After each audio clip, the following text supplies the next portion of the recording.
जय श्री कृष्णा, जय जगन्नाथ। पिछली वीडियो में हमने विस्तार से जाना था कि कैसे इस पावन और अलौकिक नगरी का नाम जगन्नाथपुरी पड़ा।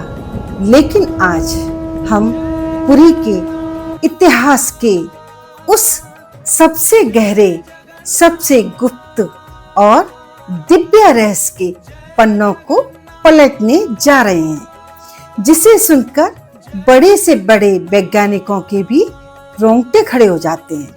आज हम बात करेंगे जगन्नाथ प्रभु के नवकलेवर और उनकी मूर्ति के भीतर छिपे उस रहस्यमयी ब्रह्म पदार्थ की, जिसे देखना तो दूर, उसके बारे में सोचना भी इंसानी दिमाग को सुन्न कर देता है।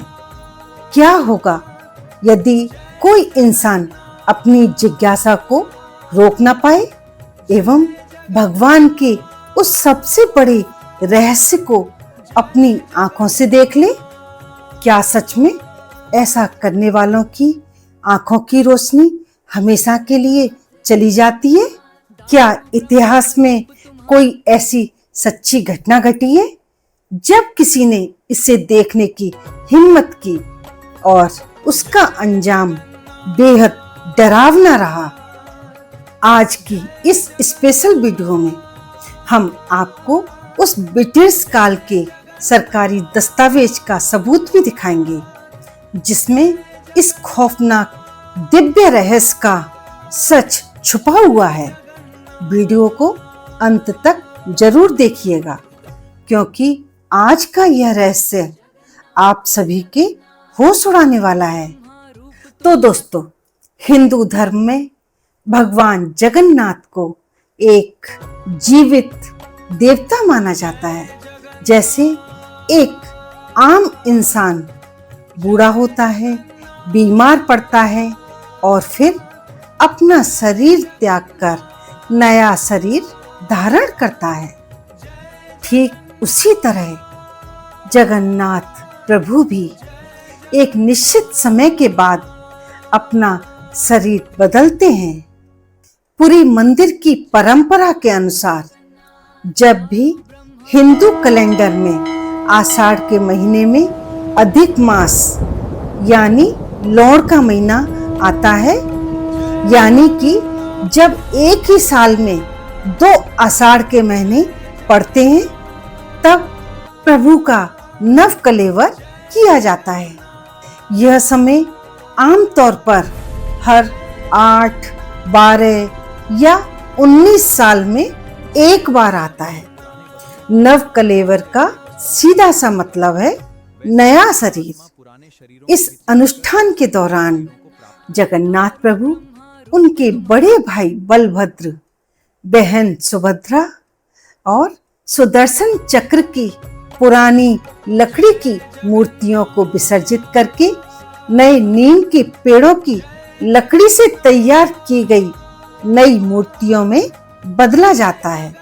लेकिन यह बदलाव कोई साधारण प्रक्रिया नहीं है।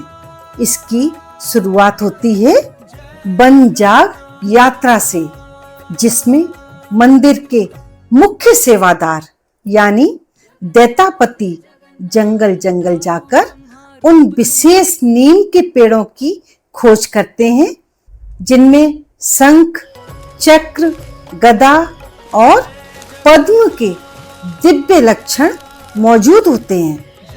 इन पेड़ों को ढूंढने के बाद उन्हें पूरी पवित्रता से मंदिर लाया जाता है तथा बंद कमरों में मूर्तियों को बनाने का काम शुरू होता है।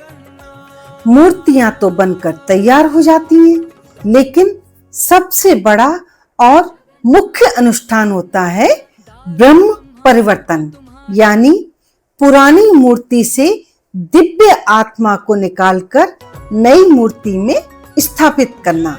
अब जरा याद कीजिए, साल 2015 के जून के महीने को 15 जून 2015 की वो आधी रात इतिहास में दर्ज हो चुकी है। उस रात जगन्नाथपुरी में कुछ ऐसा हुआ जो आम दिनों में सोच पाना भी नामुमकिन है। जैसे ही मध्य रात्रि के 12 बजे उड़ीसा सरकार और मंदिर प्रशासन के आदेश पर पूरे शहर की बिजली काट दी गई। जी हाँ, सिर्फ मंदिर की ही नहीं बल्कि मंदिर के आसपास के पूरे इलाके में पूरी तरह से ब्लैकआउट कर दिया गया। सरकार द्वारा मोबाइल नेटवर्क एवं इंटरनेट सेवाएं तक बंद कर दी गईं। पूरे मंदिर परिसर को केंद्र सरकार के अर्धसैनिक बलों ने अपने घेरे में ले लिया ताकि कोई भी वहां न आ सके, यहाँ तक कि परिंदा भी पर न मार सके।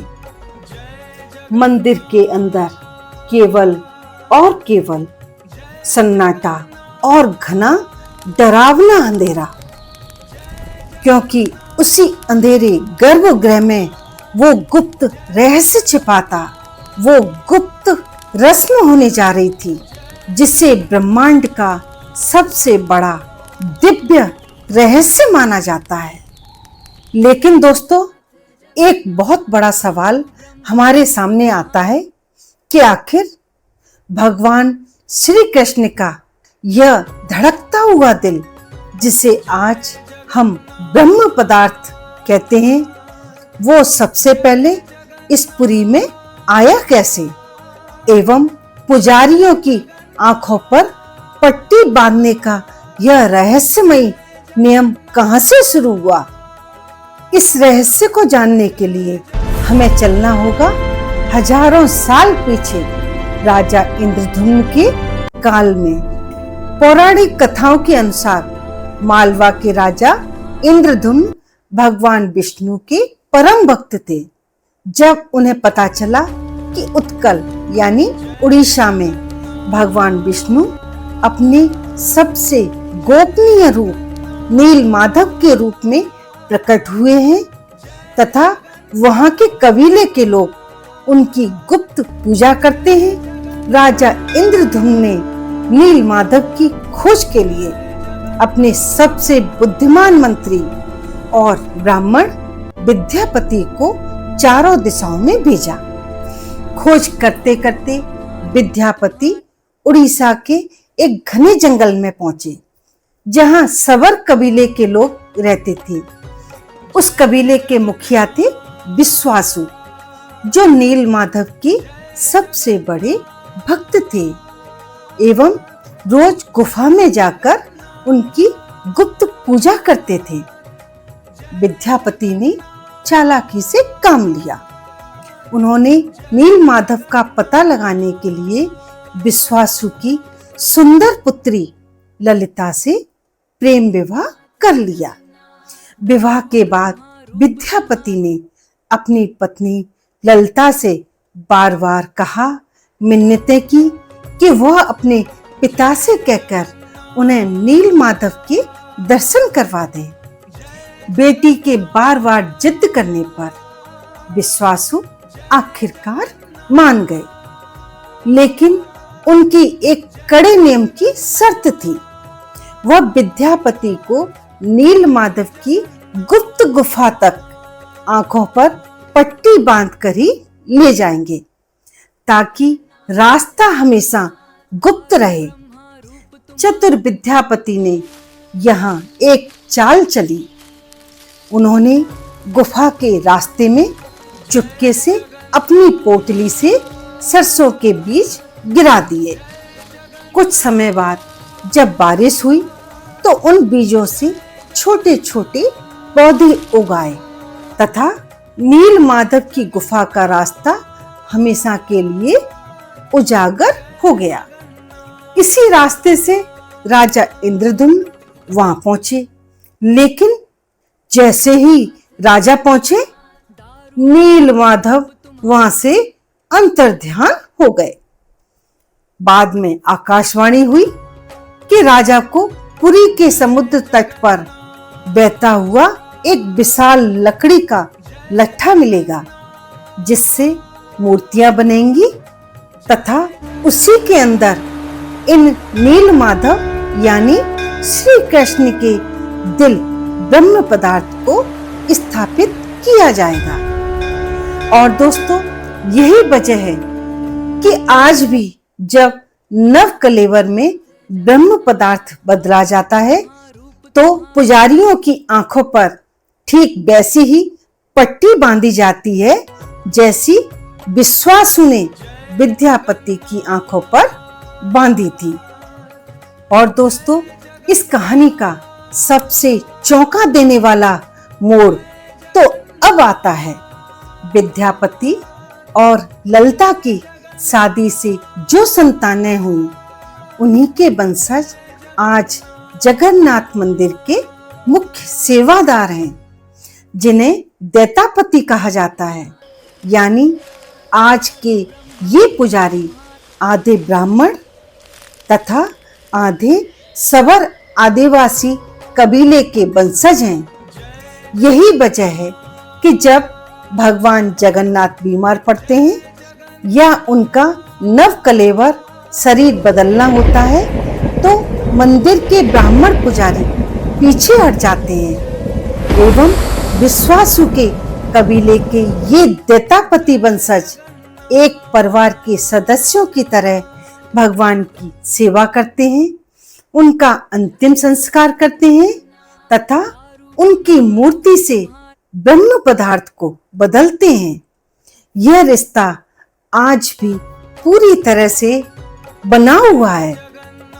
तो दोस्तों, अब आप समझ गए होंगे कि जो 4 मुख्य दैतापति पुजारी इस रस्म को निभाते हैं, वे बताते हैं कि जब वे इस ब्रह्म पदार्थ को अपने हाथों में लेते हैं तो उन्हें उसमें एक जीवित इंसान के दिल की तरह धड़कन एवं कंपन महसूस होती है।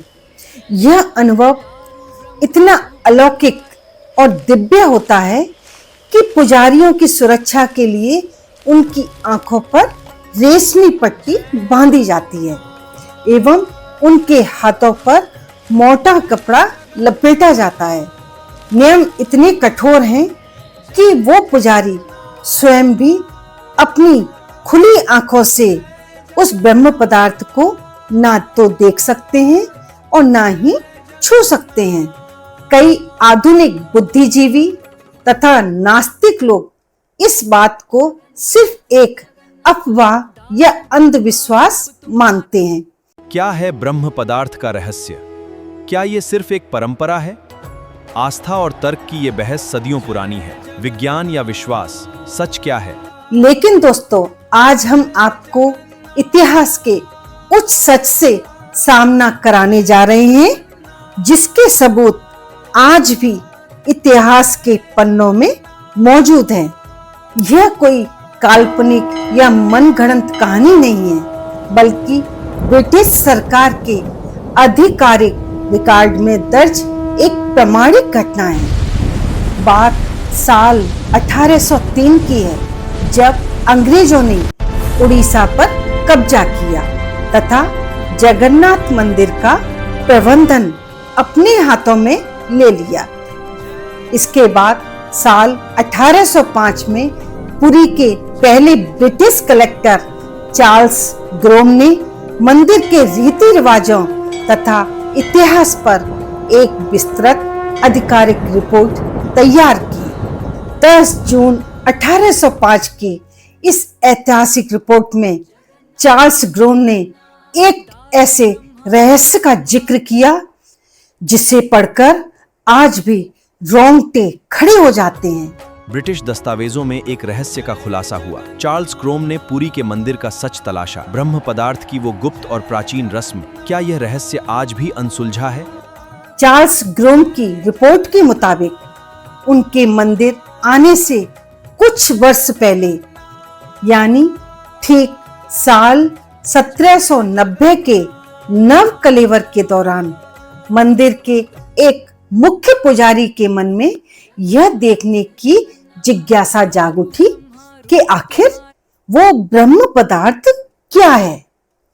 उस अंधेरी रात में जैसे ही उसने एक पुरानी मूर्ति का पेट खुला तथा अपनी आंखों पर बंधी पट्टी को थोड़ा सा हटाकर उस पवित्र दिव्य पदार्थ को देखने की कोशिश की, तो ब्रिटिश कलेक्टर की रिपोर्ट के अनुसार उसी सेकंड वह पुजारी हमेशा हमेशा के लिए अपनी आंखों की रोशनी को गंवा चुका था और कुछ ही दिनों के अंदर उसकी बहुत कष्टदायी मृत्यु हो चुकी थी।